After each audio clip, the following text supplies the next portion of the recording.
was told he would be energy independent. Then the first winter bill came, and he still owed the power company money. He sold them his summer sunshine at their cheap price, and they sold it back to him in December at their expensive price.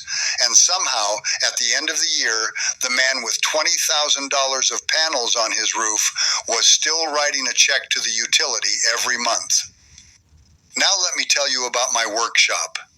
There is one solar panel leaning against the south wall of my barn. There is one battery sitting on a shelf inside, about the size of a small cooler. That panel and that battery run the lights and a couple of tools in my shop, and they have done it for years. I have never paid a power bill in my life, not because I am Amish and we do without, but because we figured out something about solar that the man who sold your neighbor those rooftop panels will never tell him. My name is Elias Yoda. I am Amish. I farm in Lancaster County, Pennsylvania, and all over my county and over in Holmes County, Ohio, you will find Amish families running solar. On the barn, on the buggy, on the water pump, on the chicken house. We are not connected to the power company. We never have been. And our setups cost a small fraction of what your neighbor paid because we never bought the part that costs the most and does the least. Today, I am going to show you the exact setup. 4 parts, a few $100s, an afternoon of work, no contractor, no permit, and you never touch the wiring already in your house. I'm going to tell you what each part does and what it costs, and I'm going to show you the one load in your home that is perfect to start with.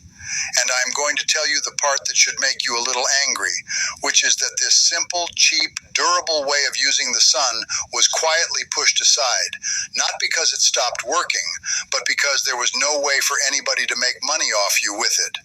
Stay with me. This one is worth your time, especially heading into summer. Let me start with what your neighbor actually bought, because once you understand it, the rest makes sense. When most folks put solar on their house today, they buy what is called a grid-tied system. Here is how it works. The panels on the roof make electricity. That electricity runs into a big box called an inverter, which changes it into the kind of power your house uses. And then, this is the important part, it connects to the power company's wires. The electricity your panels make flows out onto the grid, and the power company keeps track of it and gives you a credit. Sounds fine. Here is the problem.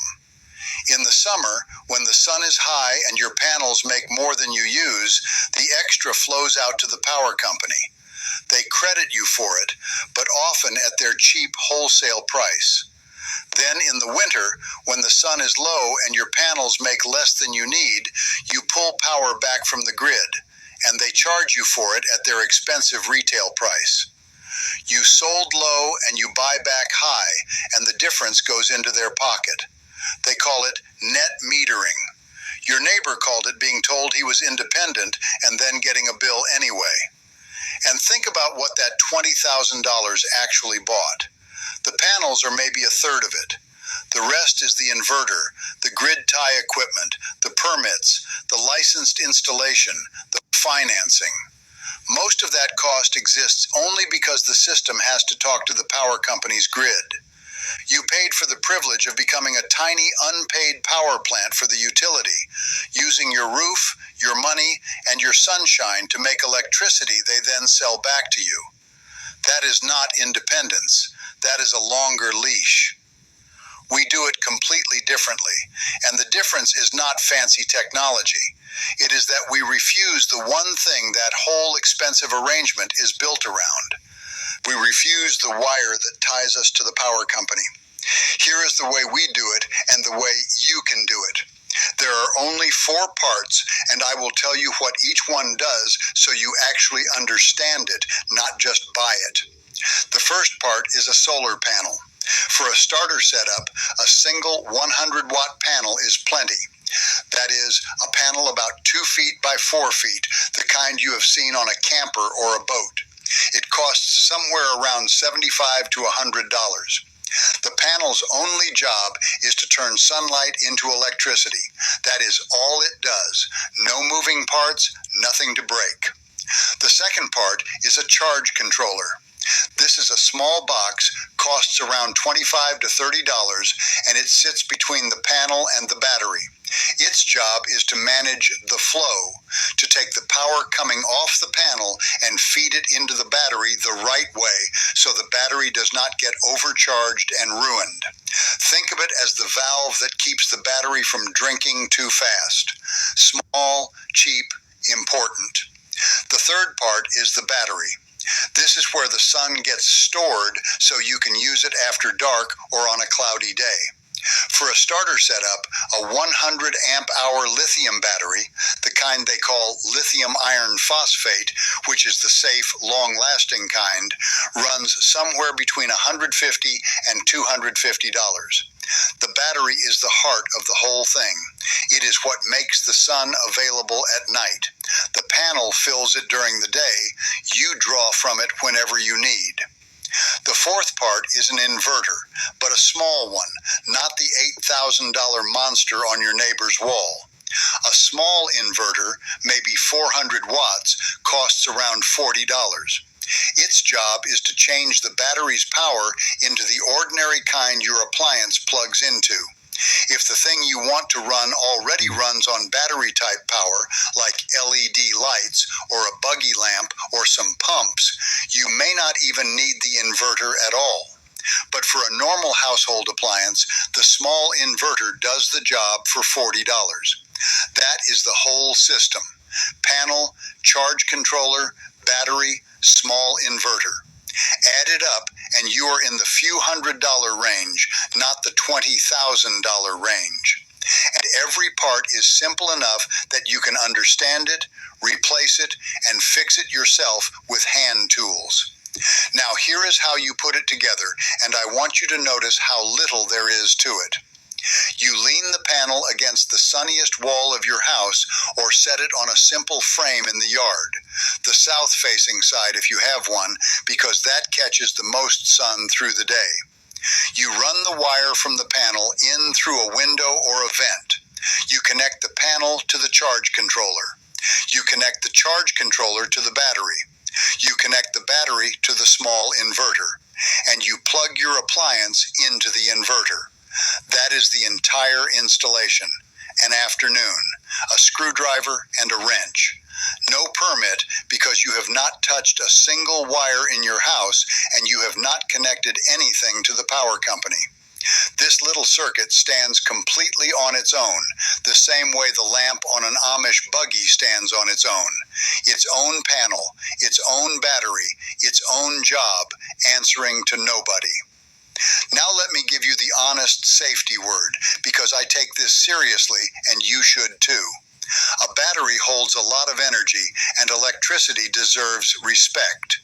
You want a fuse between the battery and the rest of the system so that if something shorts out, it blows the fuse instead of starting a fire. You keep the battery somewhere dry and ventilated, not sealed in a hot box.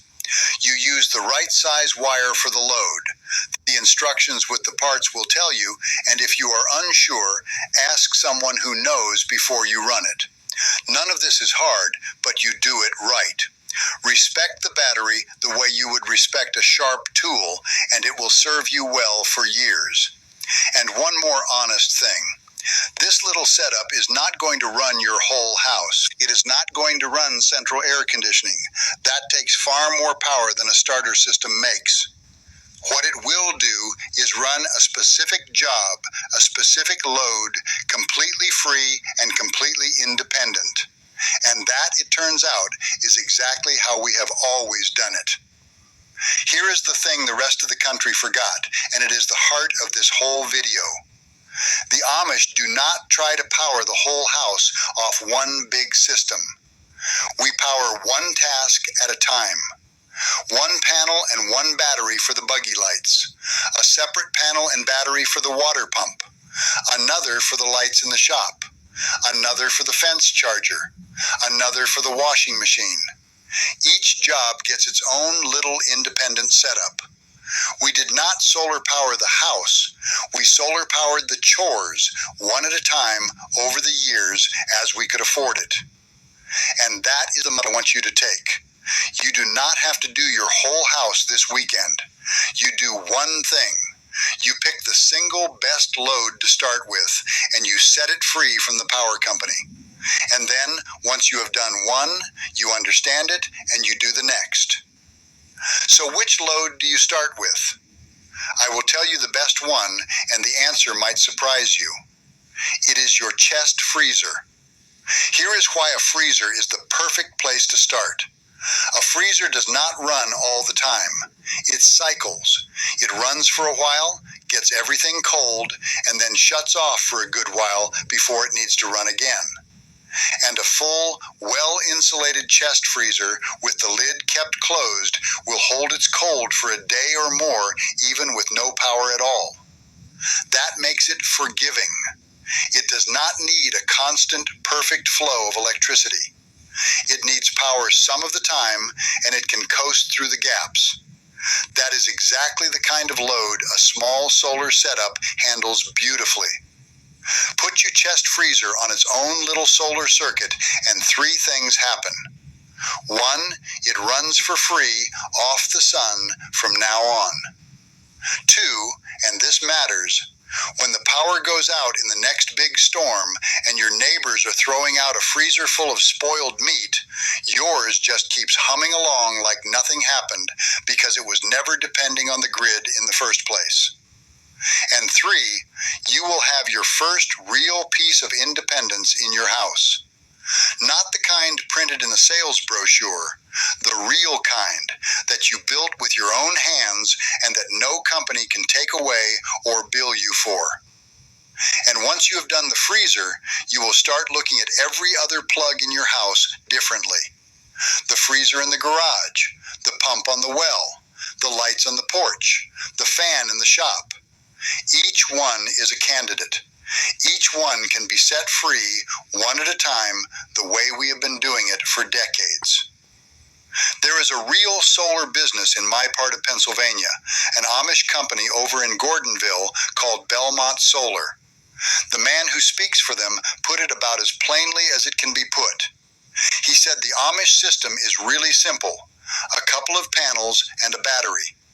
That is the whole engineering of it, a couple of panels and a battery. Now hold that next to the 40-page proposal the salesman left at your neighbor's door, the financing agreement, the interconnection contract with the utility, the production guarantee, the inverter warranty that happens to run out right around when the panels start to fade, the monitoring app, the customer service line that never picks up. The Amish skipped every bit of that.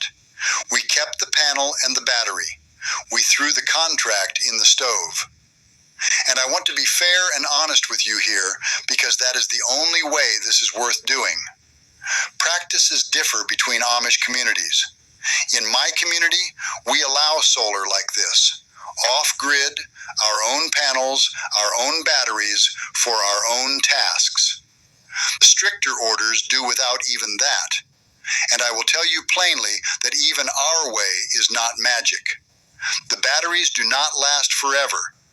A good lithium battery might give you a decade or more if you treat it right, and then you replace it. Cloudy stretches mean you size your system with a little room to spare. This takes a little learning and a little tending, but it is simple learning and simple tending, the kind any person can do. And once it is set up, it mostly just works, quietly, on the free light that falls out of the sky every single day. Now I want to take a moment because this is the part that matters most, and it is bigger than freezers and batteries. Think about who profits from the way your neighbor was sold solar. The panel maker profits, the inverter maker profits, the installer profits, the financing company profits for 25 years. And the power company itself profits because even with all those panels on the roof, your neighbor is still tied to their wire, still paying connection fees, still buying back his own sunshine at their price. Every party in that arrangement makes money, except the man who paid for all of it. A simple panel and a battery running a freezer in your basement makes nobody any money but you. There is no contract, there is no monthly payment. There is nobody in the middle taking a cut off the top of the sunshine. And that, not anything about how well it works, is the real reason you have never heard a salesman recommend it. There is no salesman because there is nothing to sell. You buy 4 parts once and you are done. You cannot build a 25-year business around a man who only needs you one time. It was not banned. It was not made illegal.